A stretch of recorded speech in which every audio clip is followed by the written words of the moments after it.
No, just all these questions. Hello everybody, Mitzi Cruz here, host of Lincoln Live. Today we are live at the Lincoln Theater Company. We are talking to the director, Jason Bortz, and the musical director, Landon Wheeler, of the upcoming show here at Lincoln Theater Company, Beauty and the Beast Jr. So I want to first of all start off by thanking you guys for joining us today. Sure. Thank you. Thank you. And can you start off by telling us a little bit about yourselves? You go first. Not it. All right, fine. I am Jason Bortz. I'm a director, actor, writer. Been doing this most of my life, I've directed quite a few places around the region, and recently landed here during My Fair Lady, and then directed Steel Magnolias after that, and picked this one up because working with 35 kids is something that feels a lot like my brain on a regular day-to-day basis. So that's why I'm here. And we got about another 25 days before the show opens. So as you can see behind you, there's not a whole lot going on the set right now because we're working on the performances. But gradually it's coming together. And now I'll hand it over to Landon. I'm Landon Wheeler. I am local to Lincoln.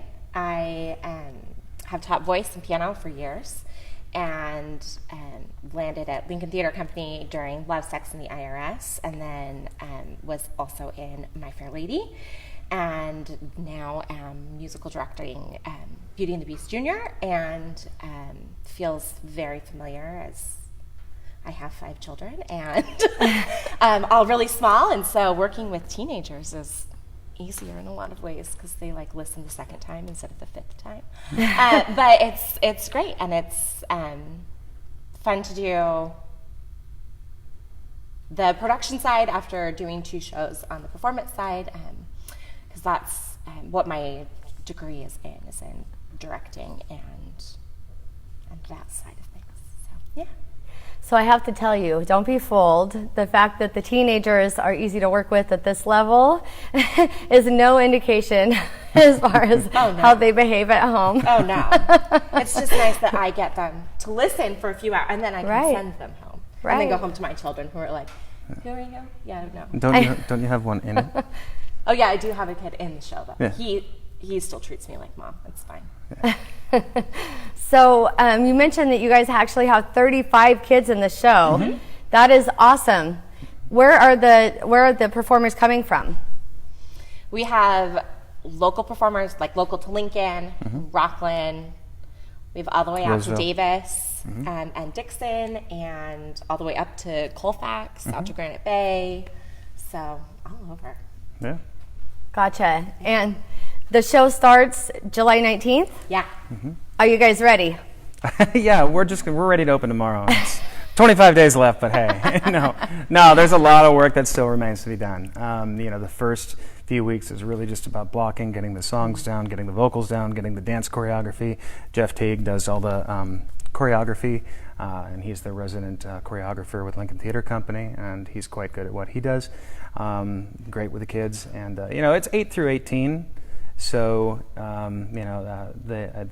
there's a junior version, which is the version we're doing of Beauty and the Beast, and there's the adult version, and so we're doing just to avoid any confusion, this is the junior version. So this is all kids, performed by kids, and but for audiences of all ages. So.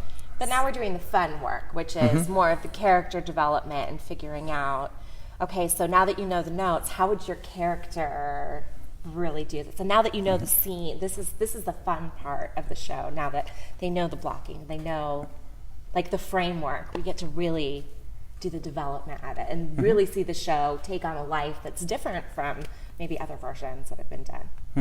And I say that totally joking because my children, as I'd mentioned before, they've done quite a few shows. They are not in this particular show, but they've done quite a few shows, and we've been with the Lincoln Theater Company since actually my daughter Isla was in a birthday party to remember, or the most epic birthday party ever. That's one of the first shows. Yeah. So it's interesting to me because these kids are working hard. They're working long hours.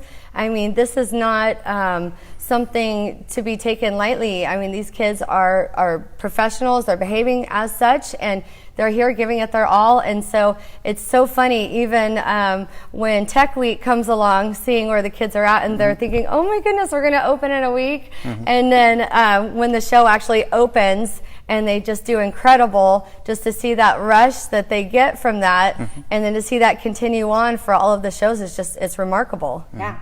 And we have some kids who it's their first show. And so one thing that I like that Jason does, and one thing that I try and do too, is we're building in a lot of education for these kids. So we have some who have done a ton of shows, and some who this is their first. And so really trying to help them, catch the bug, and also or feel discourage confident. it. Or discourage it. Don't Feel ever do this. confident in what they're doing. No, catch the bug. But to feel confident, yeah, I can perform. I can do this, and seeing that growth and that excitement as as things kind of start to click is really, really exciting. Absolutely. And I know the Lincoln Theater Company in general, I mean, this has been a real grassroots movement that started with Paul and Peggy, and it's grown into this just incredible production company that's just way bigger than even they could have imagined. It's just awesome to see that. So it's been a while since I've been here personally. Can you tell us about the development of the theater and the different the stage and physical things that have occurred in the last year or so? Well, from the beginning, it started out as a very large echo chamber, basically. Do we need to hold? Okay, yeah. It was a very large echo chamber, and there were windows all around. And so gradually, by stages, pun intended, they started modifying that, and they built the stage out a bit and soundproofed it to the extent that they could. And they covered all the windows, and they got all the lights in, and through generous donations and grants from supporters, and they were able to raise the money. And they're on a continuing basis. They're raising the money to continue improvements in an agreement with the city, and that's part of the not the conditions, but it is the conditions of being in here, is showing that they can bring new people in, and they can diversify the entertainment and get people excited about something that's happening in their own community instead of going out to other communities to watch theater, and to get bottoms in the seats, and to show that they have a continual and growing patron base. And so this year they're looking to actually renovate the backstage because there's a very, very small, there's no dressing rooms backstage. Right. And so that's what they're looking to do, is to expand the backstage so the actors are a little less cramped. A little safer. A little safer. Well, with 35 kids behind a wall that's only 5 feet deep, you can hear them whispering and shh, during performances and things like that. It'd Even be nice to their contain little them. Yeah, even their little feet pit-pattering around. But because it's just like a big family.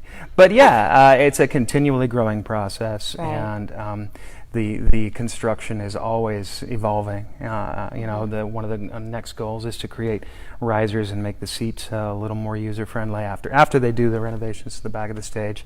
And so everybody gets a great seat, and it's just make it more and more like a modern theater, a contemporary theater. Yeah.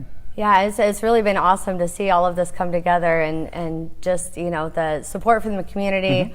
It's been incredible. So now, from a performer standpoint, with the children that participate in this, what would you say the growth is like within them as performers, but also, what other benefits do you see to participating in live theater for those children? There's so many benefits. Everyone should do it.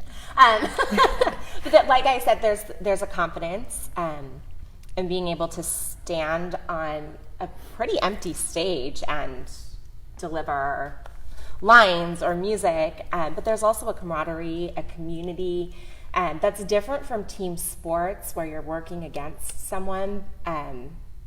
But on stage, everyone is working together to tell this story, and working together to catch each other. So if there's a misstep or a miscue or a misprop, whatever, we're going to help you. We're all in it together. And so that idea of everybody working together to share something is a unique experience for a lot of these kids, I think, and for those who are more experienced performers, they're getting the opportunity to teach, littler ones by, their example and by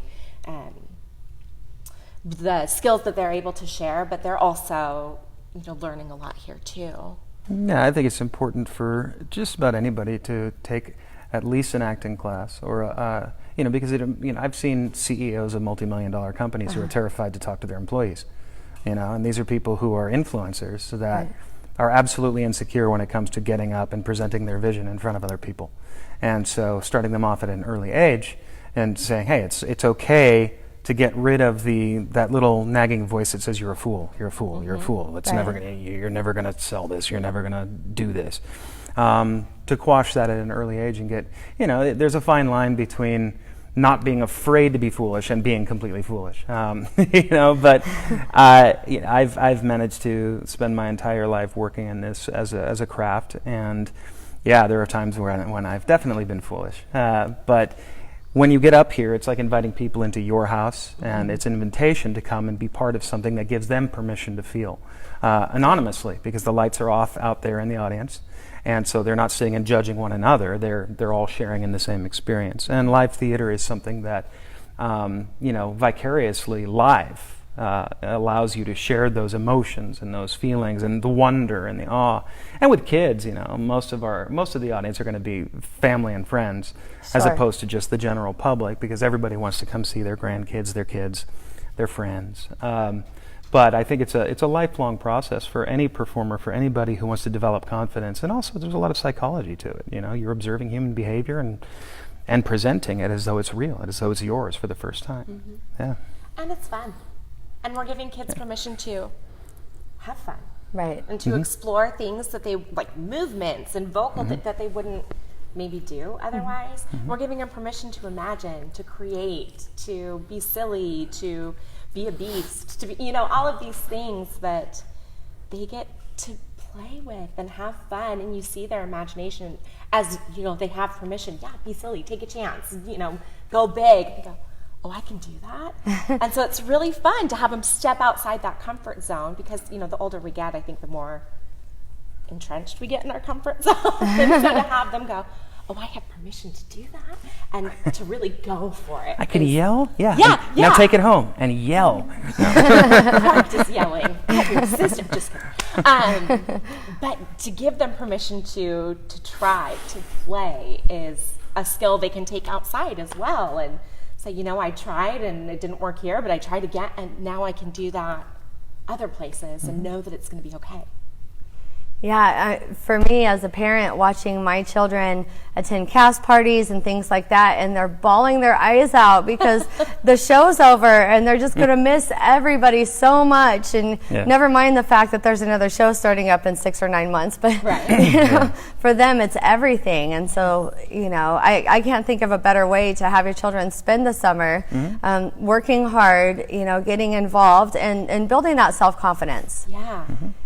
So why don't you talk to us about this specific show, Beauty and the Beast? I want to hear all about it. Well, it's a tale as old as time. I'll give you the mic. I'm going to go. It's, the show that a lot of us grew up with, or, it's Beauty and the Beast. And so there are the familiar songs that we all know, Gaston and... the epic waltz, Tale as Old as Time. So there's a familiarity to the story, like a nostalgia to the story of this girl who doesn't fit in her town and trades her life to save her father, to live with this beast who ends up not really being a beast.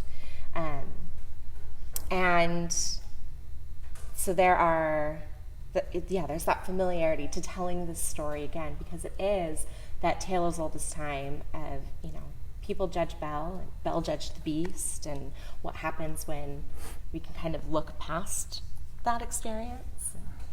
Beast judged the enchantress. Yeah. Prince judged the enchantress and was turned into a beast, and now he has to, fall in love with somebody. They have to love him in return in order for him to regain his humanity. It's a wonderful show, and it really is. it really is about judging by appearances and about finding love despite them. And you've got your classic archetypes. I mean, you've got the big handsome guy who, Gaston, who, is ideal for Belle physically, but mentally completely on a different world. And then you've got Beast, who is completely disgusting and abhorrent, and people are terrified because, he's got really sharp teeth and long claws and horns. But on the inside, he's just really special. But he wasn't. Yeah. I mean, he's the not one at who first. judged He the grows. Enchantress, but Everyone we've seen his grows. growth. Everyone grows. All of the principal. Well, Belle and Beast both grow as they go through, and they have the support of the enchanted cast of the castle around them, and we have some remarkable performers pulling those off, and some really amazingly talented people in those principal roles. And then we have an ensemble of many children. We decided not to go under 8 this time, just because there's just as much babysitting and cat wrangling as there is actual learning going on. Right. And there are plenty of theaters out there that do that really, really well. And we just wanted to focus on the story with people who had a little bit more stage aptitude and discipline. That's part of what we're trying to, what we want to accomplish is, not just do the same show that every other company, and not every company is doing the exact same show, of course. But you get this idea in your head that, you're going to do a Beauty and the Beast, so you have to do it just like the movie. Right. And of course it's written, so it's going to be just like the movie in many respects, because they send you the tracks, and the tracks are the exact same no matter where you go, unless you're doing it with a live orchestra. But we're adding, we're trying to reintroduce the individuality, having these actors explore these characters as real people, as opposed to just imitating the cartoon that they've seen so many times.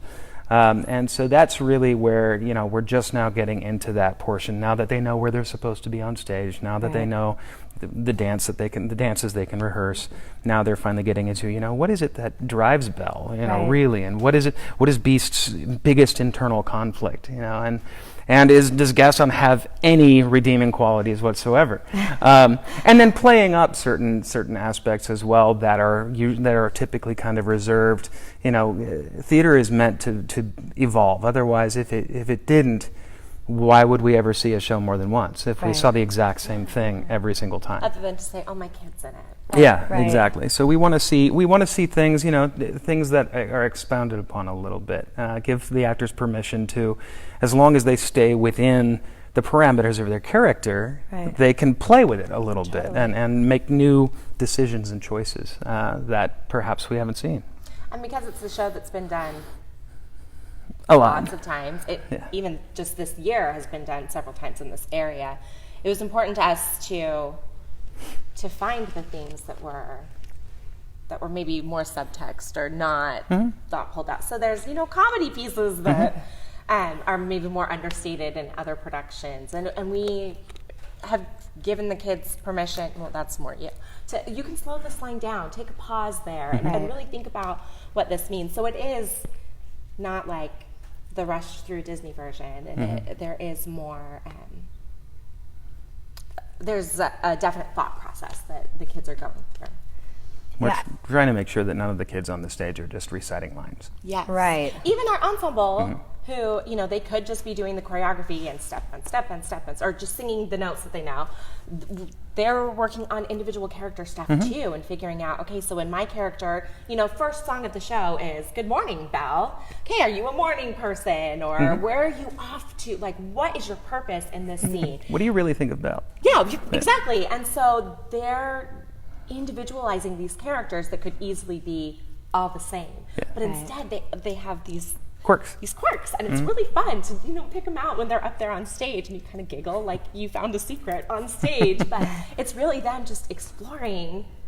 You gave the smallest person in the show a knife. She is the one who sings, "I'll get the knife." It's awesome. Well, that is just great. I mean, I see it time and time again. I think that, like I said, when people look for tickets to the show, they're, maybe because there's children, they're thinking, oh, it's going to be kind of like the school play that we go to, and those kids, might meet once a week for an hour to kind of go through their lines, and so their biggest goal is to not forget the lines, right? And then and watch their cues. But this is, I mean, just a whole different caliber. And so, people really need to understand that aspect. It's something that I've gone, with my husband date night to see some of the shows, or taking my kids out. Maybe I'll do like a mother-daughter's date. I have 6 kids, so, Yes. you do what you can. You just kind of wrangle them all up. And, Yeah, my girls are coming to the show too, so. Yeah. It'll be a mother-daughter date. My girl is in the show. Yeah. And so how old are your kids that are in the show? My son who's in the show is 7. Mine's 17.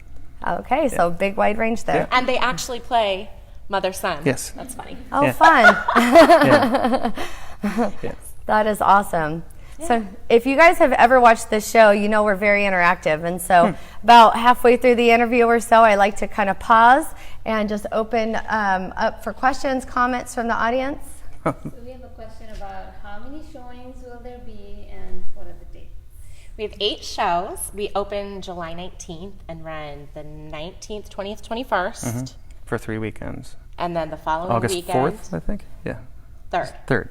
Yeah. Which I don't know the Whatever date that Sunday because is. whatever that math is. And then we run August 2nd and 3rd, but that 3rd is a matinee, where normally our Saturday is an evening performance. Our closing show on that Saturday is a matinee. And so there are 8 shows, 8 opportunities to come see. So was there part 2 to that question? No, we just have another question about if you guys could just tell us a little bit about the audition process. Sure. We had about 64 people audition. And they typically come in, and they come into the big cattle call waiting area, but then we bring them in one by one and allow them to audition individually in a closed room. Which traditionally for adults, it really, in a large room, but with kids, we really wanted them not to close up. Kids, it also gives a lot of insight into their character when their parents aren't around. We have a panel of people sitting behind a table and one person running the music.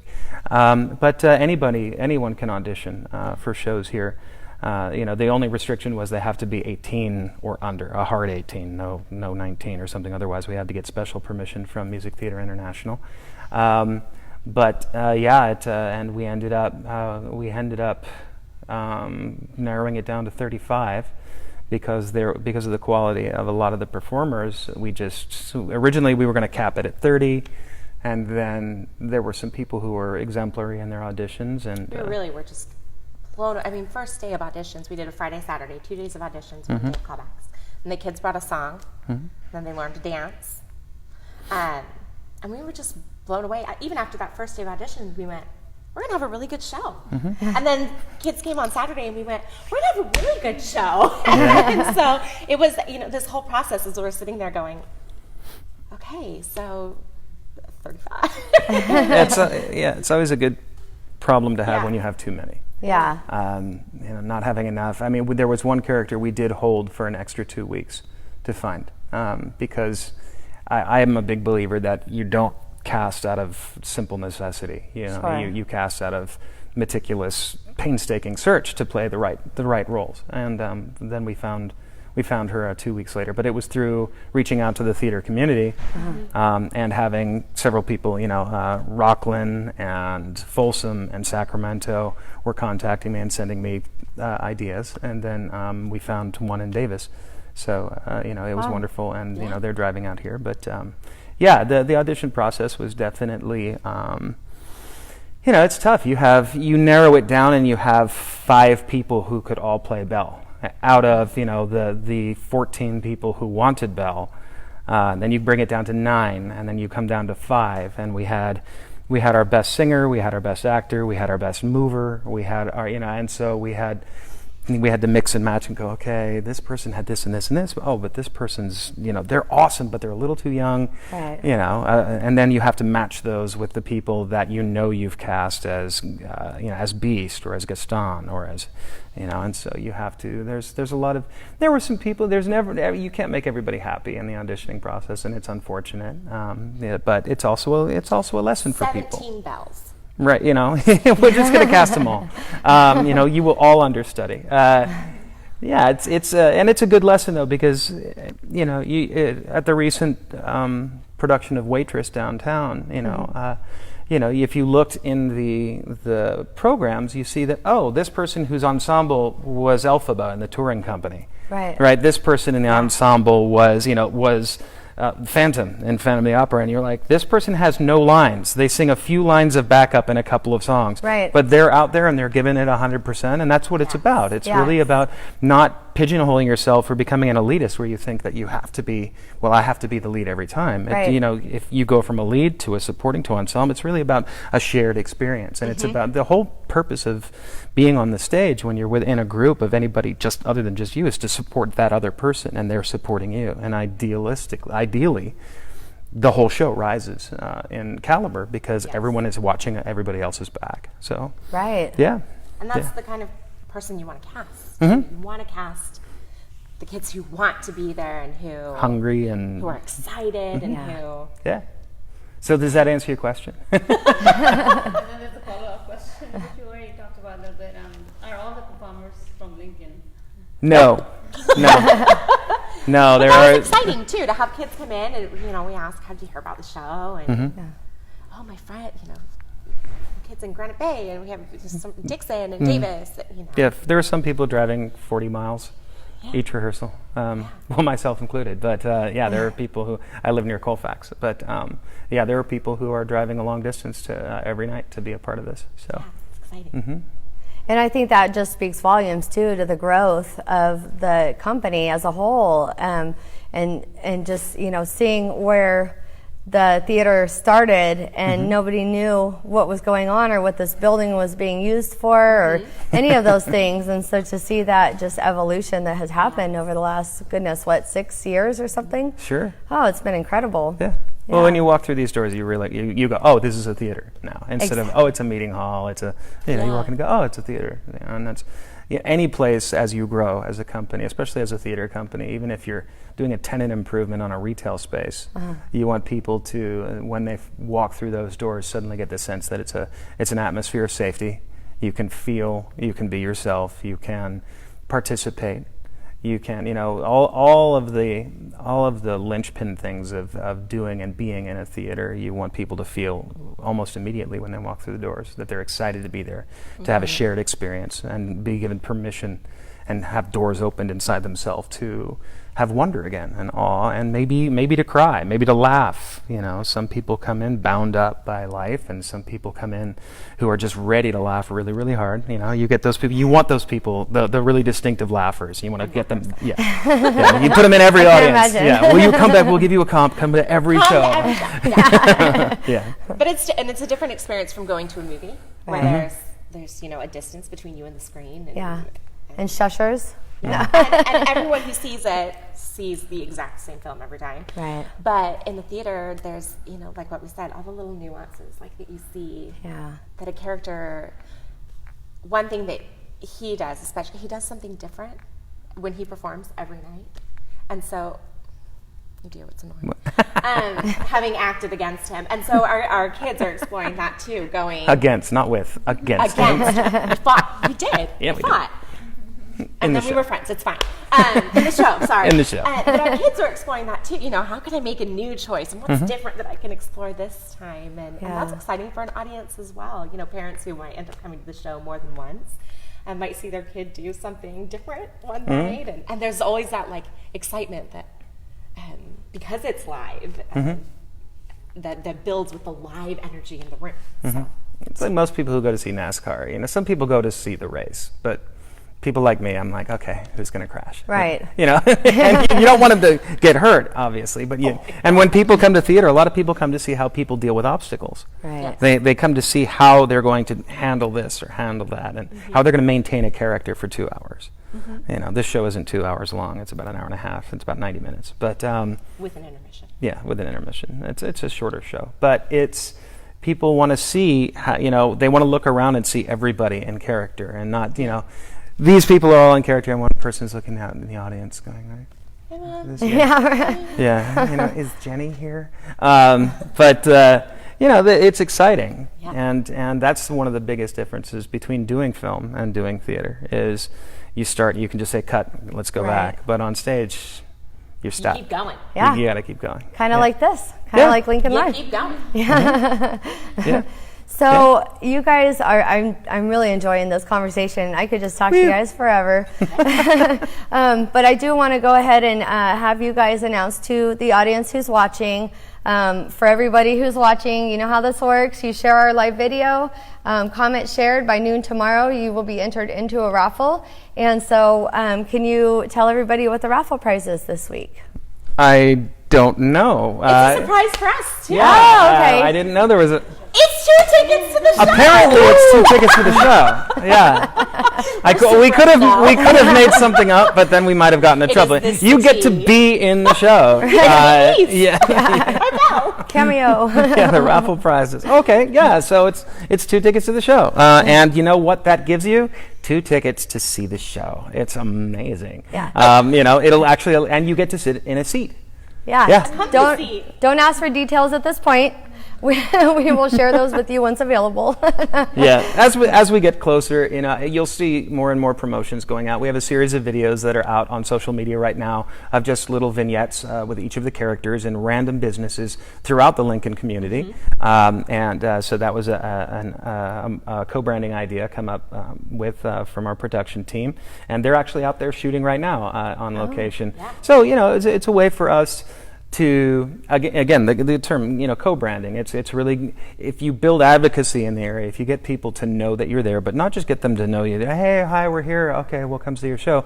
But get people excited to talk about your show and get people to participate in your show in whatever way they can. Then you start really building relationships. Then that's really what the core of community is communing. It's not just having a, you know, I'm going to sit behind the anonymity of my phone all day and just go, like, it's really getting up and going. Right. And that's the beauty and joy of live theater, is you have gotten up and off your butt. Where, you know, like in a movie now, you know, it costs a lot of money to go see movies, and where you can just sit home and sit on your couch and Netflix. You know, whatever. Here, you're participating in an event. It's an experience. Absolutely. Yeah. Absolutely. So for those folks that are watching at home, they'll want to hurry up and get their tickets while they're still available. Yep. Tell them how to get tickets and about where you guys at with ticket sales. So we have sold a lot of tickets, and what are we open, 20-something days? 25 days, I believe, something like 24 days. 24 days, sure. We opened July 19th. Yeah. I can tell you that. So front row tickets are pretty much gone. For our first 2 rows, pretty much gone. But there are tickets available for all 8 shows still. And if you go to Lincoln Theater Company.org. Not com, org. Yes, not yes. org. Yes, not com, org. Yes. And you know, click tickets or click Beauty and the Beast, which is right there. Will take you to the site to purchase tickets. And you can choose your date, you can choose your seat, you can choose, you know, all of that. And by date, like, not who you're going with. It's an actual. Ooh, hey, that'd be a good idea. I'd like to bring. Whole nother marketing co-brand, whatever you were calling it. That's a future show. Yeah, right? But there are also links on Facebook if you don't want to go to LincolnTheaterCompany.org, or if that's a lot to type in. If you go to Facebook, you're still going to have to type it in on Facebook. You just click. No, you still have to find the Lincoln Theater Company page. You can do that too. Yeah. But with all of the videos that we've been putting out too, chances are, you know, if you followed Gypsy Chic Market or Simply Nutrition, or a bookseller, they all have links that you can just click on to take you to the site too. Yeah. Awesome. So if you guys are watching at home and you haven't gotten your tickets, Go, hurry up, go right now, get your tickets because they will sell out. They will. Yes, they will. And this is a performance that's when you think of children's theater, this is not like your average children's theater. These kids are really fantastic. They're working hard. They are. They're working very hard. We're really proud. Yeah. So as soon as this ends, all you have to do is swipe over and type in the address, and you're already there. You don't even have to get up. You can just do it right now. Yeah. Just like in all those telethons, you know, just go to your right now. Just pick up your phone. No, you're holding your phone. Okay, use the phone in your hand. Keep telling them. Keep advertising. Go. It's like the age of information. Operators are standing by. Yeah, operators are standing by. Pretty soon you'll just be able to go buy that ticket, and boom, it's in your pocket. You know. Alexa could do that for you now. Yeah, it's true. Yeah, Alexa, Yeah. buy my ticket. Yeah. Alexa, find my date. I'm sorry, Chris Hemsworth is not available. Jennifer Lawrence, not available. That one guy from that show in the 70s, available. There you go. You can take him. That 70s show. I'll be here every night. Toe for so Grace, it's you fine. could take. Yes. I'm sorry. Well, yeah. I mean, were there any additional questions or? Oh, okay. Do they fight Okay. crime? All right. Well, I guess we're wrapping up the show. So Wonderful. any final thoughts or anything else you wanted to touch on? You first. I started first. You end first. Come see the show. Yeah, that's a good one. Yeah, come see the show. It'll be a lot of fun, and It is. It's fun. especially it's a cool air-conditioned space, and it'll really just as you leave, you'll be cool on the outside but warm on the inside. All right.